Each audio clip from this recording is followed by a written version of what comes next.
โมนี่มองไงเขาก็ไฟไม่แกว่กินตลอดปีนี่กินบ้างเต่าตายจะนั่นกระเดะก็จะมาเปิดกระห้ามเลยยังอยู่เลยเป็นยังไงจืออยู่ว่าบุกสุนแดงอันนั้นกับกีกล้วยยังมาคบกับมึงกีกล้วยโอ้ยเนาะนี่เสือยังมาโผล่แขกูละนายคนงามๆพวกกูนะคือมาเจอแต่แนวจะได้กับเศร้าไปหาผู้ใหม่เด้อว่าต้องมัดตื้อมายืมเมื่อกี้ก็พออีกคนสิไปหาป่วยจีไปเด้อแล้วมาป่วยจีของเราใหญ่ทั้งตึงทั้งแข็งทั้งหนาฟ้าแนวใดป่วยเจ้าคนเจริญรู้เจริญตาเพี้ยนไปกับอะไรเงินไม่จะรู้ชื่อกับมึงแต่เขาต้องป่วยเจ้านี้ทั้งเหี่ยวทั้งเห็นทั้งยาได้จีกล้วยได้ยังได้กล้วยจีจะเป็นเพื่อนกันแน่ไปของโบยูของพวกเขาเจ้าเท่าโลดนี้จะคอยนี้ไปเดี๋ยวนี้แล้วโบยูแล้วก็เจ้า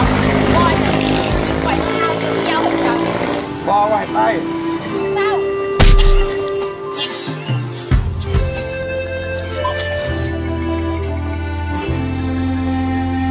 เด็กจ้าก็ไป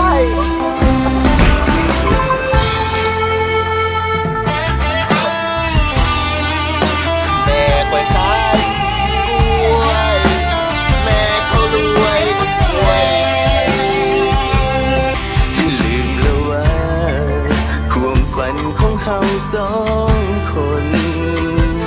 ว่าจะสร้างตนค้าขายเปิดห้างจีกล้วยเป็นคู่แข่งกับพันไม่ยาคิดมาน้ำตาอย่างไรที่เจ้าเปลี่ยนไปอยากเป็นลูกให้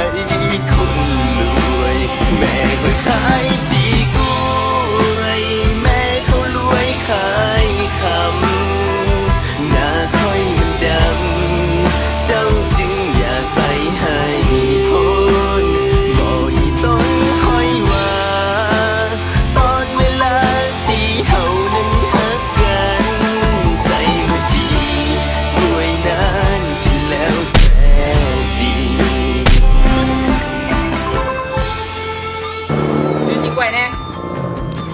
ขายแต่กล้วยจีนี่มึงเห็นบ่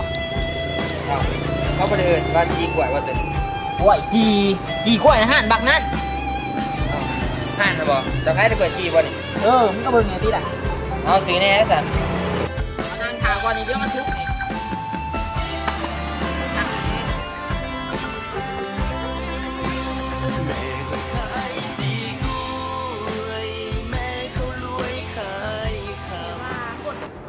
เริ่มกล้วยจีไปท่านซุปนี่ถามก่อนท่านนึงบ่ได้ซุกจะได้มันจนใหม่เบิดนี่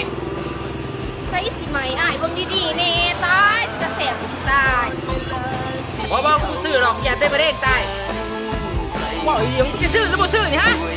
เจ็บกูสูจะหนังกูแล้วรถ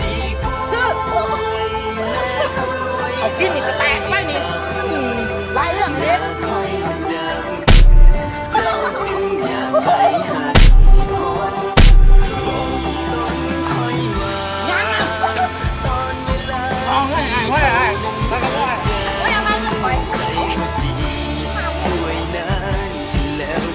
อยากซื้อร้านนี้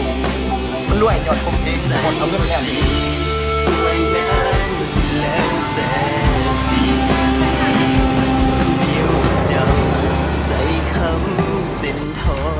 กูด่าปากเซ่ปากซอง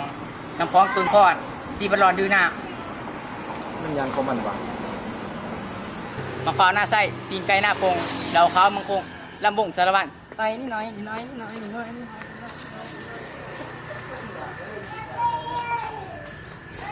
มันบาปมั้งแม่ก็ขายจีกล้วยแม่เขารวยขายคำหน้าค่อยมันดำเจ้าจึงอยากไปให้พ้น